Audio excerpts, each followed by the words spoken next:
uyğun olan proqramların seçilməsi və gələcək üçün planlaşdırılma.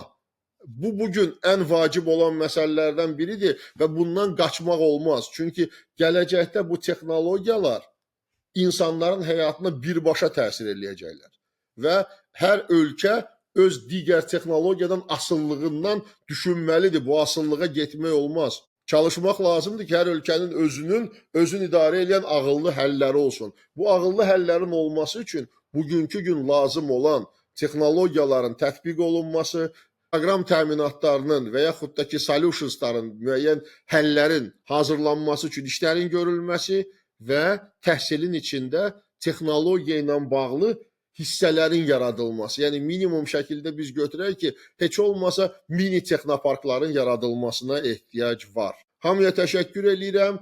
Əgər suallarınız olacaqsa, sonradan baxanda nəsə təklifləriniz olacaqsa, çox xahiş edirəm yazın. Bugün ilk dəfə idi ki, mən iki platformada eyni vaxtda və Azərbaycan dilində bir mövzu təqdim eləyirdim. Hamıya təşəkkür edirəm. Sağ olun.